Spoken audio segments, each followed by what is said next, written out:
Voltamos com o programa Bem Viver e o tema de hoje é obesidade e sobrepeso. Quem está conversando com a gente é a professora de dietoterapia Joana Ferreira e quem quiser fazer uma pergunta para ela é só ligar na nossa produção 3559 no 3903.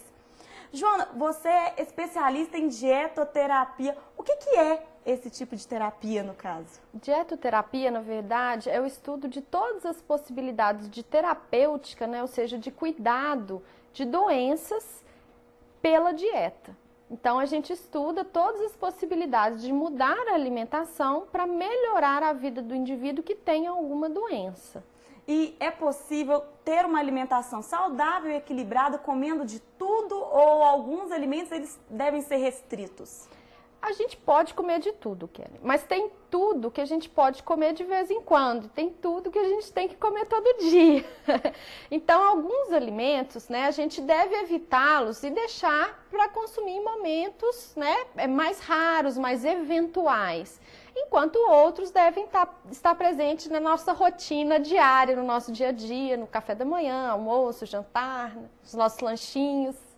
Nesse estudo da Universidade de Washington, também foi constatado que a obesidade infantil aumentou em 47% de 1980 a 2013.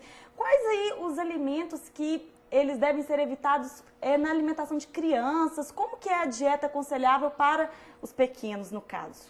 Bom, os pequenos, eles têm que ter uma alimentação muito cuidada, porque todo o reflexo, né, de uma má alimentação na infância, ele pode perdurar até a vida adulta. Existem muitos estudos que indicam, por exemplo, que o aleitamento materno, nos primeiros meses de vida, né, principalmente de forma exclusiva, ele protege a criança, ou seja, ao contrário da obesidade, que aumenta o risco de diabetes, de doenças do coração, como a gente falou, ele protege essa criança até na vida adulta de desenvolver essas doenças.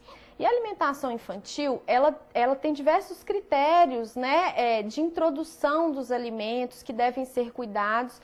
Isso sempre deve ser bem orientado, né, pela equipe de saúde, mas a gente deve evitar os alimentos que a gente sabe que fazem mal, inclusive para a gente. Então, o excesso de doces, de açúcares, de alimentos extremamente processados, né, principalmente os biscoitos, as bolachas extremamente doces, recheadas, com alto teor de gorduras, esses alimentos devem ser evitados. Até porque, como a criança não conhece, ela não tem aquela sensação que a gente tem do desejo ainda, né, pelo fato de conhecer o sabor e saber que dá prazer, que é gostoso, de experimentar. Então, é possível a gente evitar, né, sem que a criança sofra de fato, né? Às vezes o sofrimento é mais da gente do que da própria criança. Essa história, então, de eu vou dar porque senão a criança vai ficar aguada, é um mito? É um mito. Isso não existe. E também há uma dificuldade muito grande das famílias em introduzir legumes, verduras, vegetais na alimentação das crianças. Muitas vezes parece até uma repulsa natural da criança em não querer aquele alimento que é verde, que é laranja, vermelho. Como que isso pode ser revertido? Bom, a melhor forma de reverter isso, primeiro nos primeiros momentos da introdução da alimentação, que é a partir dos 6 meses, já começar a introduzir a maior variedade possível de alimentos. E a criança, ela vai ter uma tendência e, eventualmente, vai rejeitar alguns tipos de alimentos, o que não quer dizer que a gente não deve insistir numa próxima vez, né? A gente não deve forçar a criança a comer, mas insistir sempre é bom. Outra coisa em que a criança se espelha muito é o exemplo. Então, se ela vê um pai e uma mãe se alimentando bem, comendo uma variedade de cores no prato, ela também vai se sentir motivada a comer igual. Então, facilita muito esse processo de formação do hábito da criança quando o educador, o pai, a mãe, o professor, quem cuida, né, quem está por perto, come junto com a criança e come uma variedade, né, de alimentos que é saudável, que é esperada. E como que a gente pode saber se a criança está acima do peso? Bom, para a criança é um pouquinho diferente do adulto, né? A gente até tem um IMC que pode ser calculado a partir de uma determinada idade, mas para as crianças o acompanhamento ele é feito a partir das curvas de crescimento que vem dentro daquela caderneta da criança que toda criança tem, que faz o controle, né, das consultas médicas, das vacinas, do crescimento e do desenvolvimento. Então, tem uma série de parâmetros que muda de idade para idade, de faixa etária, né, para a faixa etária das crianças, e que isso, então, é acompanhado pela equipe de saúde, né, que acompanha a criança lá no posto de saúde ou no seu médico da rede particular.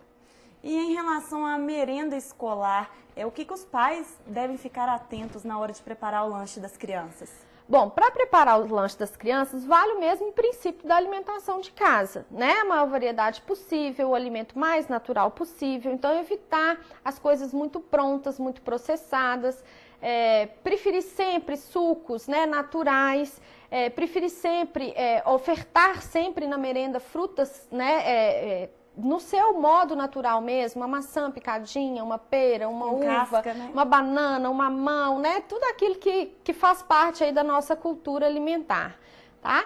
E deixar que a criança eventualmente, né, prove de outros alimentos, porque a curiosidade é natural, ela vai acabar experimentando, trocando a merenda com um coleguinha, mas sempre conscientizando a criança de quais são os alimentos mais saudáveis e quais aqueles que ela tem que evitar, né? Não deixar de comer, mas evitar. Uma questão de educação mesmo. Exatamente. Diária, todos os dias, um exercício diário.